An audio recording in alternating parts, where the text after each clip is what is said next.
Hyderabad Meerpet police station పరిధిలో ఘోర విషాదం చోటు చేసుకుంది. బీటెక్ విద్యార్థిని డీజిల్ పోసుకొని ఆత్మహత్యకు పాల్పడటం స్థానికంగా కలకలం రేపింది.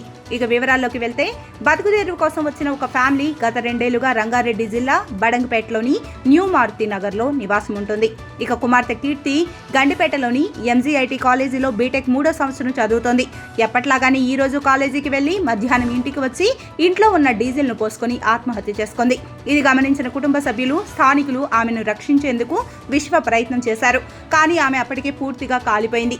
విషయం తెలుసుకున్న వెంటనే పోలీసులు సంఘటన స్థలానికి చేరుకొని మృతదేహాన్ని ఉస్మానియా జనరల్ హాస్పిటల్కు తరలించారు. కీర్తి సోదరుడు నాగరాజు ఇచ్చిన ఫిర్యాదు మేరకు కేసు నమోదు చేసి పోలీసులు దర్యాప్తు ప్రారంభించారు. ఇక కీర్తి సూసైడ్ ఎందుకు చేసుకుందో అనే దానికి కారణాలు తెలియలేదు. చదువుకొని ఉన్నత స్థాయికి చేరుతుందనుకున్న బిడ్డ ఇలా అర్ధాంతరంగా ఆత్మహత్య చేసుకోవడంతో తల్లిదండ్రులు కన్నీరు మున్నీరవుతున్నారు. ఇక కీర్తి మొబైల్ ఫోన్ డేటాను పోలీసులు తీసే పనిలో పడ్డారు. ఆత్మహత్యకు ముందు ఆమె ఎవరితో అయినా మాట్లాడిందా? కీర్తికి ఏమైనా బెదిరింపులు వచ్చాయా? అసలు కీర్తి ఆత్మహత్య గల కారణాలేంటి? చదువులో ఒత్తిడా, లేదంటే లవ్ ఫెయిల్యూర్, లేక మరేదైనా కారణమా అనే కోణంలో పోలీసులు ముమ్మరంగా దర్యాప్తు చేపట్టారు.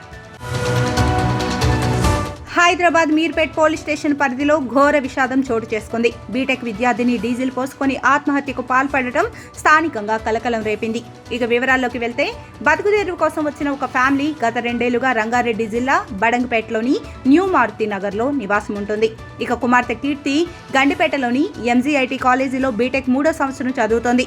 ఎప్పట్లాగానే ఈ రోజు కాలేజీకి వెళ్లి మధ్యాహ్నం ఇంటికి వచ్చి ఇంట్లో ఉన్న డీజిల్ ను పోసుకొని ఆత్మహత్య చేసుకుంది. ఇది గమనించిన కుటుంబ సభ్యులు, స్థానికులు ఆమెను రక్షించేందుకు విశ్వ ప్రయత్నం చేశారు. కానీ ఆమె అప్పటికే పూర్తిగా కాలిపోయింది. విషయం తెలుసుకున్న వెంటనే పోలీసులు సంఘటన స్థలానికి చేరుకొని మృతదేహాన్ని ఉస్మానియా జనరల్ హాస్పిటల్కు తరలించారు. కీర్తి సోదరుడు నాగరాజు ఇచ్చిన ఫిర్యాదు మేరకు కేసు నమోదు చేసి పోలీసులు దర్యాప్తు ప్రారంభించారు. ఇక కీర్తి సూసైడ్ ఎందుకు చేసుకుందో అనే దానికి కారణాలు తెలియలేదు. చదువుకొని ఉన్నత స్థాయికి చేరుతుందనుకున్న బిడ్డ ఇలా అర్ధాంతరంగా ఆత్మహత్య చేసుకోవడంతో తల్లిదండ్రులు కన్నీరు మున్నీరవుతున్నారు. ఇక కీర్తి మొబైల్ ఫోన్ డేటాను పోలీసులు తీసే పనిలో పడ్డారు. ఆత్మహత్యకు ముందు ఆమె ఎవరితో అయినా మాట్లాడిందా? కీర్తికి ఏమైనా బెదిరింపులు వచ్చాయా? అసలు కీర్తి ఆత్మహత్య గల కారణాలేంటి?